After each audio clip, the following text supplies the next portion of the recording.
Hello, YouTube.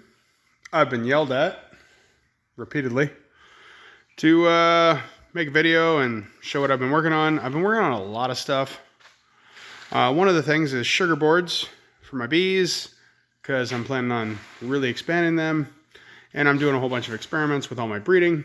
But also I have done a lot of construction, so I could make videos for you guys or I could get stuff done. Sorry, I lean towards getting stuff done.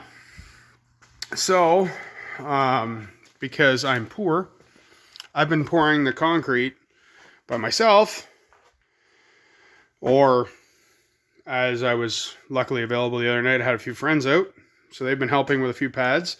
So this small pad was pouring last night, and I will say my son is coming along wonderfully, being able to smooth out concrete.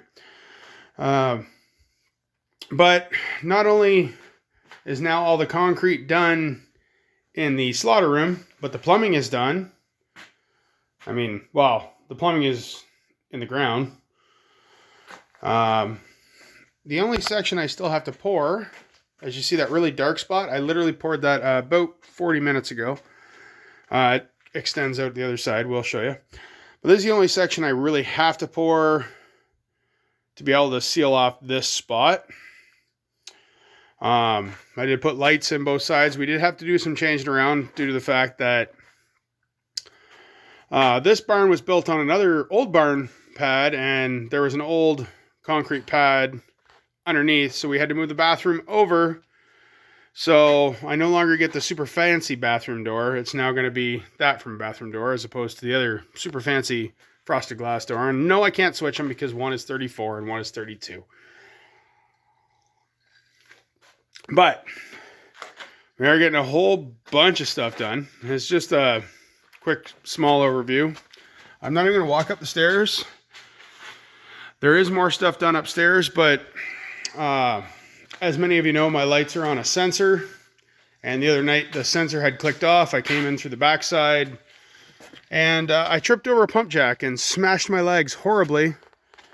So I had about a 3-inch goose egg coming out the side of my hip. So limping for work for several days kind of sucked. So stairs are not my friend.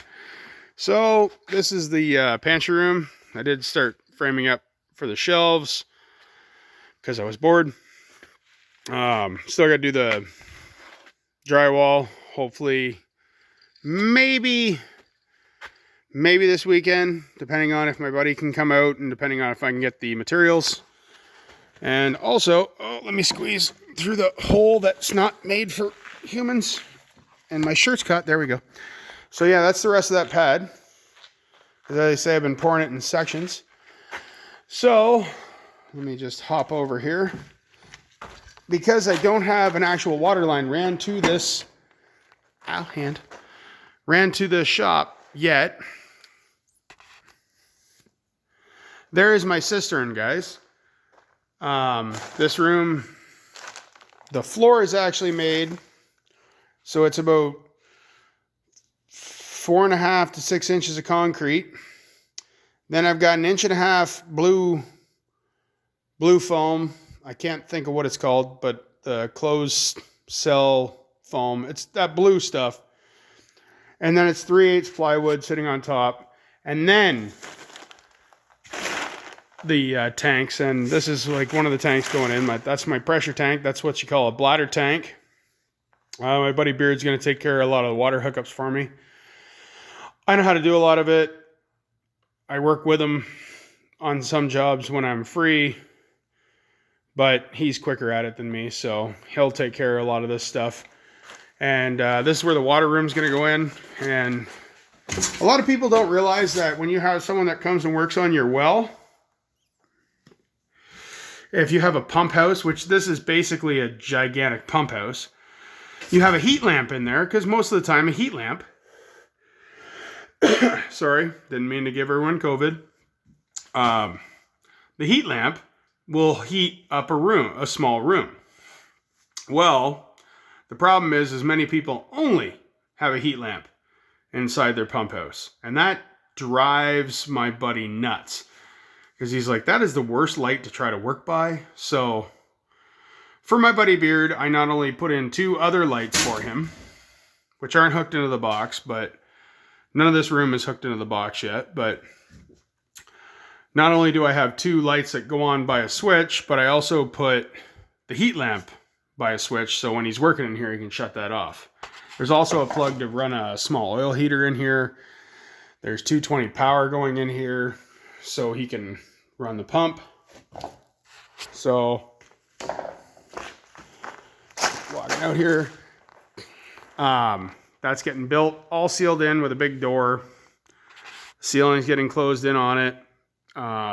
There's more framing to get done. What we're going to use that section for above is that's where I'm going to store a lot of my bee equipment, all the extra boxes, stuff like that. I do have some updates for bee equipment and bee stuff that I have been doing that I got to get around to. I just, for instance, bought a new extractor.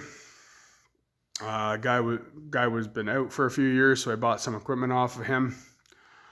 But we've been closing this up so that way, if it's closed right up, I can work on it the inside during the winter as time and money allows. But we did pour that pad out there so that way we can do the framing for the gating system to bring in livestock through that door from the paddock and bring them right into the affectionately known kill room. But we're eventually going to pour right from, let me look on my video here if I can get my finger in there, that post straight across to that post, which it's already poured to. So still a fair amount of concrete to pour, but it's not as big of a hurry. It's not a great big deal. I am still using my boss's cement mixer, which he teased me about today. And I said, do you want it back to store it for winter? And he said, no, your shop's bigger. You keep it. So, yay. But we've been working here, and my buddy's done a whole bunch of drywall work upstairs. And I will show you guys that stuff. Maybe when it's actually finished, by the time I'm able to walk upstairs again comfortably. But we also sheeted up this whole wall. And like I say, there's a plumbing stack for ventilation to make sure everything drains properly and so on. So it's been coming along, guys, and sorry to take forever to make a video. That's just a spotlight hanging on my wall here. And hopefully I'll get some more stuff done and I can show you a few more things. I've just been busy. But winter's coming. Maybe I can show you guys what snow looks like for, guys like Steve in California. Thanks for watching, guys. Bye.